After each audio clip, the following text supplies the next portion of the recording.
Bonjour, bienvenue. Aujourd'hui, une nouvelle recette polonaise. Aujourd'hui, nous allons faire une soupe polonaise. Elle s'appelle zupa pomidorowa. Alors, c'est une soupe à la tomate.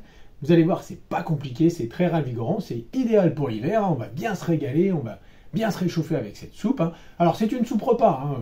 Vous faites que ça, après un petit bout de fromage si vous voulez. Et le repas du soir, il est fait. J'aimerais profiter de l'occasion qui m'est accordée pour remercier tous les gens, vous, qui regardez mes vidéos. Que vous soyez de France, de Belgique, de Suisse, des États-Unis. Je viens de voir qu'il y a quand même pas mal de personnes des États-Unis. Je leur fais un petit coucou.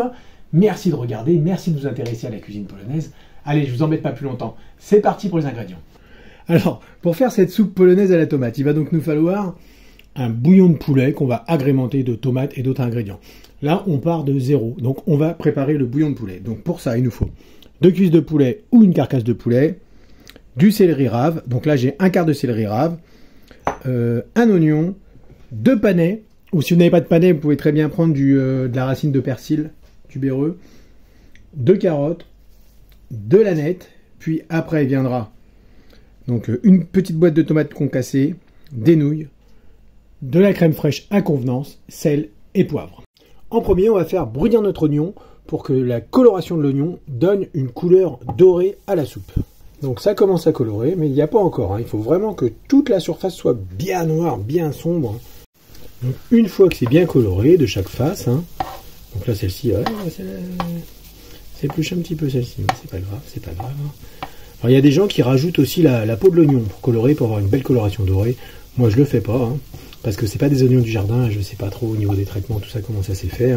Alors si vous achetez des oignons bio, n'hésitez pas, vous pouvez très bien rajouter la peau les amis. Donc dans une cocotte, j'ai mis 2 litres d'eau. J'y mets mes oignons.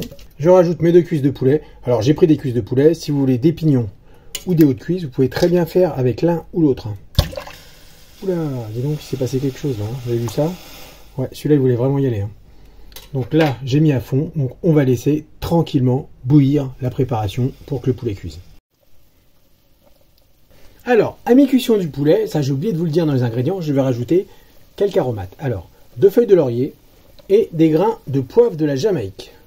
Donc là, il y en a 5, 6 quoi. 7, peut-être 6, 7. Allez, hop, on les compte pas, on les met dedans. Il y a des choses au mieux pas savoir. Et maintenant, mes légumes. Et on va continuer la cuisson. Donc pendant encore, alors, on continue la cuisson, c'est-à-dire un quart d'heure, on vérifie les légumes, un quart d'heure, on rajoute tout ça. Tout dépend de la taille de vos morceaux de poulet. Si vous prenez des petits pignons de poulet tout petits, ça sera vachement rapide. Si vous prenez des gros bouts comme j'ai pris là, ça sera un petit peu plus long. Par contre, la soupe n'en sera que meilleure, parce qu'en fait, tout le produit donnera du goût à son bouillon. Et si vous voulez vraiment quelque chose d'express, vraiment, bon, moi je le fais pas parce que c'est pas mon but, et puis je préfère quand c'est bon, enfin, quand c'est meilleur, on va dire, sinon, un cube de bouillon de volaille, un cube de bouillon de poulet, et voilà, l'affaire est faite. Mais bon, ça sera quand même. Au bout de 30 minutes de cuisson, le poulet est cuit, les légumes sont cuits, tout est cuit. On va pouvoir enlever tout ça du bouillon. Alors, dans un plat, je vais mettre mes légumes et ma viande. Alors, regardez comme mon ressol, mon bouillon de poulet est bien coloré, bien doré. Ça, c'est grâce à l'ajout de l'oignon qu'on a fait cuire un petit peu frire. Donc maintenant, je vais pouvoir y ajouter les pâtes, on va retourner à cuire, on va laisser cuire nos pâtes tranquillement. J'ajoute mes tomates concassées, je mélange. Pendant que mes pâtes cuisent, je vais découper un petit peu de légumes pour agrémenter ma soupe. Alors je vais pas tout mettre, bien sûr, mais là 2 petits morceaux de carottes, ça va être très bien. Il y aura déjà les petits cubes, donc 2 tomates concassées. Et je vais rajouter un petit peu de blanc de poulet. J'enlève tous les os du poulet. Je vais faire qu'un blanc. Après ça, c'est à convenance. C'est vraiment comme vous aimez vous. Et voilà. Et maintenant, je vais incorporer ça dans ma soupe. Et le reste des ingrédients, je les découpe et je les dispose dans une assiette. Comme ça, chacun pourra prendre et grignoter à côté de sa soupe. Comme ça, ça fera un repas complet. Je vais prendre un petit peu de jus de ma soupe. Allez, comme ça, on va dire. Je rajoute un petit peu d'eau froide. Et ma crème. Alors, je vais être assez généreux sur la crème, parce qu'il en faut pour tout le truc. Voilà. Maintenant, je mélange.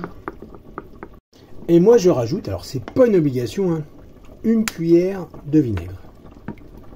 C'est vraiment pour avoir quelque chose d'aigre et de sûr. Parce que bon, c'est un goût que j'aime bien.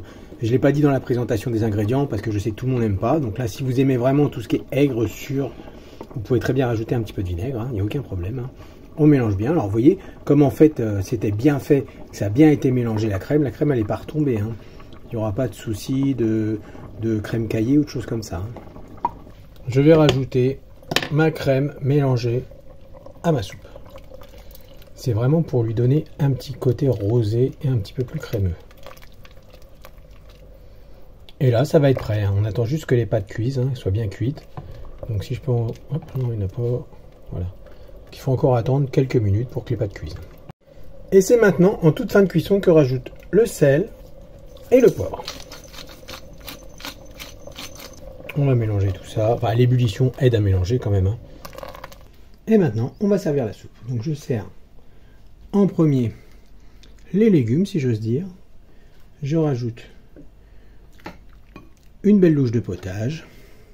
Je rajoute donc une cuillère de crème au milieu et je parsème de quelques brins d'aneth. Et voilà la soupe les amis. Prêt à être dégustée.